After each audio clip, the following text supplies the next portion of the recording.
Good day, ladies and gentlemen, and welcome to Chesterton's Jest, where we keep a critical eye on faith and culture, especially within the Catholic Church today.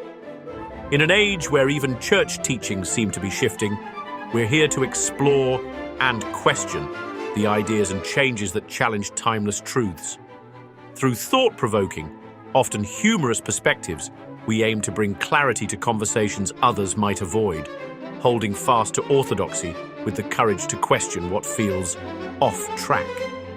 If you would like to join us as we dig deeper into the faith with reverence, wit, and a touch of Chestertonian insight, you can support this channel by gently pressing the like, share, and subscribe buttons in that order, and we thank you for your support. And now, without further ado, Russia, Fatima, and the consecration controversy.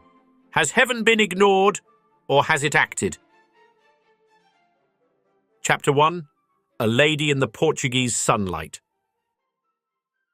In 1917, 3 children in the dusty fields of Fatima claimed to have seen a lady brighter than the sun. Unlike the sentimental plaster Madonnas that adorn mantles, this lady came with stern warnings, apocalyptic visions, and a request no less global than the conversion of Russia. One must pause and wonder, why Russia? Why these shepherd children in a forgotten corner of Portugal? And why should heaven speak through children instead of cardinals? It was not the Vatican, but Lucia, Jacinta, and Francisco who first heard of Russia's spiritual role in the world's fate. The lady, Our Lady, she insisted, did not ask for a symposium, a survey, or a synod. She asked for the consecration of Russia to her Immaculate Heart, a simple request, one might say. Yet, 100 years later, theologians still argue about whether it was ever properly fulfilled, as if Our Lady had been asking for a notarized form in triplicate. Chapter 2. The Queen's Request and Rome's Delay. The delay is curious. Pius XI did not do it. Pius XII came closer, consecrating the peoples of Russia in 1952, but not in union with all the bishops. John Paul II consecrated the world in 1984, inviting the bishops, but still hesitated to name Russia explicitly. And yet, some Fatima scholars claim this fulfilled the request. Others remain doggedly unconvinced. Here lies the controversy in its purest form. Did heaven mean what it said? Or are we allowed to paraphrase God like a nervous diplomat? If the Blessed Mother requested Russia by name, why was she given the globe instead?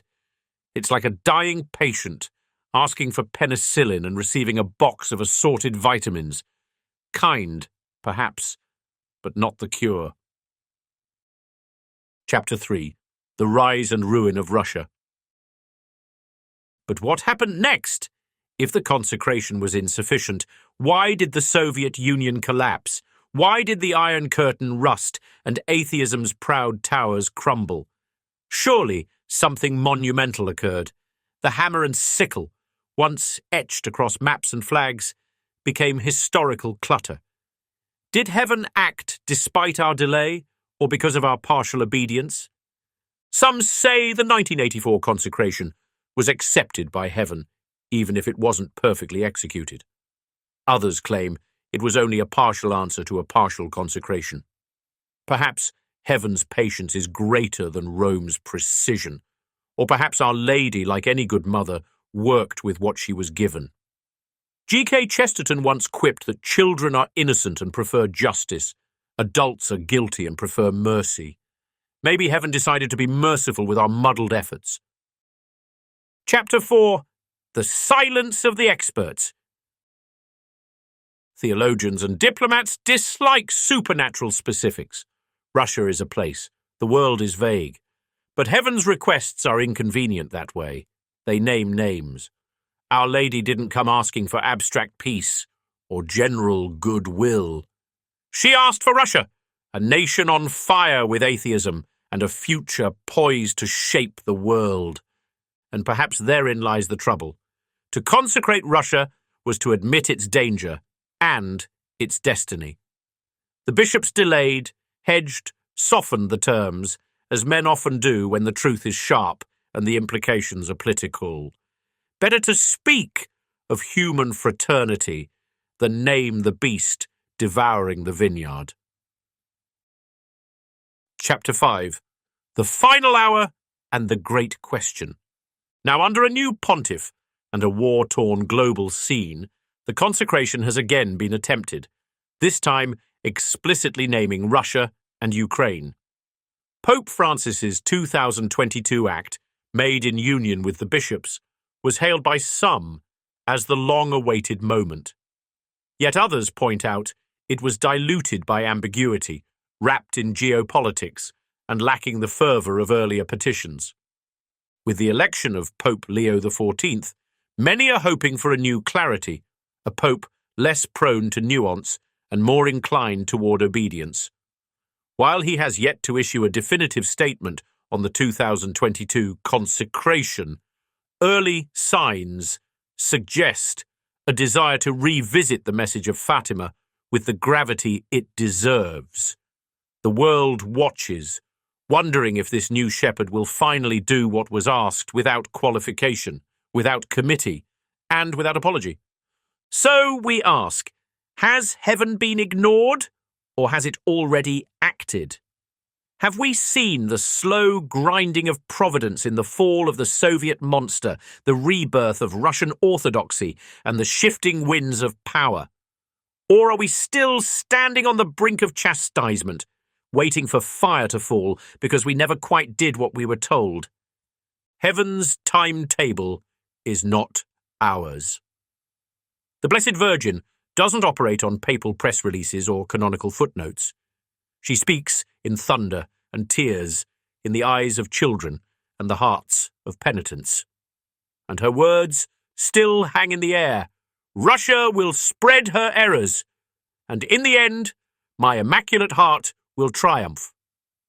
We may not know whether we fulfilled heaven's command with precision, but we do know this: heaven is watching. And if the story of Fatima teaches us anything, it's that God often waits to act until men stop waiting and begin obeying. Perhaps under Leo XIV we may finally do both. Thank you for watching.